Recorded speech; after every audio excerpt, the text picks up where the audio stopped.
అంబటి రాంబాబు గారి అరెస్టు గురించి వచ్చినటువంటి ప్రస్తావన సందర్భంగా మన మహిళా హోమ్ మినిస్టర్ అయినటువంటి అనిత గారు మాట్లాడుతూ అంబటి రాంబాబు గారు ఈ రకంగా సైగ చేశారు, ఇది రెచ్చగొట్టేటువంటి సైగ కాదా అని ఆయన్ని ప్రశ్నిస్తూనే ఆయన ఒక ఎక్స్ మినిస్టరు అని చెప్పి గుర్తు చేసే ప్రయత్నం చేశారు. అయితే ఆయన్ని రెచ్చగొట్టినప్పుడు కానీ మీ పార్టీకి సంబంధించిన వారు ఆయనకు సంబంధించినటువంటి మహిళలమైన మా మీద దాడి చేసినప్పుడు కానీ మీకు ఆయన ఒక ఎక్స్ మినిస్టర్ అని మీకు గుర్తు లేనట్టుంది. అయితే ఎనీహౌ అసలు ఇది మొత్తం ఎక్కడ మొదలైంది? ఇది మొత్తం వెంకటేశ్వర స్వామి వారిని మీరు ఇవాళ ఒక వైసీపీకి సంబంధించినటువంటి రాజకీయ నాయకుడిగా చూస్తూ ఆయన మీద పోస్టర్లు వేసి దుష్ప్రచారం చేస్తూ ఆయనకి దుస్థితి కల్పించారు.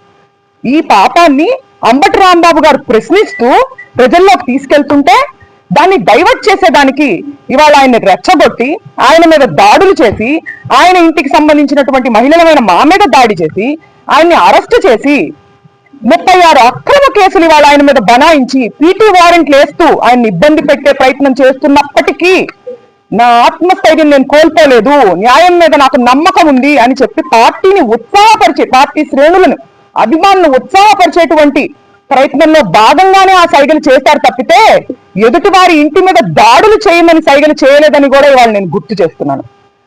అసలు ఎందుకు తగ్గాలని కూడా నేను ప్రశ్నిస్తున్నాను. రెడ్ బుక్ రాజ్యాంగం ఇక్కడ జరుగుతుంది, ఒక ప్రజాస్వామ్యంలో నియంత పాలన జరుగుతుంది. ఇక్కడ డాక్టర్ అంబేద్కర్ గారు రాసినటువంటి రాజ్యాంగానికి విరుద్ధంగా మీరు రెడ్ బుక్ రాజ్యాంగం నడిపిస్తుంటే మిమ్మల్ని క్వశ్చన్ చేయకూడదా? మళ్ళీ ఒకసారి స్పష్టం చేస్తున్నాను, మీ అక్రమానికి మీ దౌర్జన్యానికి తగ్గేదే లేదు. అలాగే నాకు ఒక అనుమానం ఉందండి అనిత గారు, మీరు అసలు అన్నది అంబటి రాంబాబు గారినా లేకపోతే పరోక్షంగా లోకేష్ గారిని ఏమన్నా అన్నారా? ఎందుకంటే గతంలో ఆయన కూడా అలాంటి సైకిల్ చేయడం జరిగింది. మిమ్మల్ని తిరుపతి లడ్డూ విషయంలో అబద్ధాలు చెప్పమని ఏమన్నా ప్రెషర్ చేస్తుంటే ఆ ఫ్రస్ట్రేషన్ ని పరోక్షంగా మీరు ఆయన మీద చూపించినట్టు కూడా నాకు అనుమానం కలుగుతుంది. అలాగే ఈ సందర్భంలో మీరు గతంలో అమ్మ అనేటువంటి పదంలో కూడా ఎంత భూతర్థం తీసి మాట్లాడొచ్చు, ఎంత అశ్లీలంగా మాట్లాడొచ్చు అని చెప్పి మీరు ప్రపంచానికి తెలియజేశారు. చూసారా? ఆ గనక మీకు మాత్రమే చెందుతుందని కూడా నేను చెప్తున్నాను.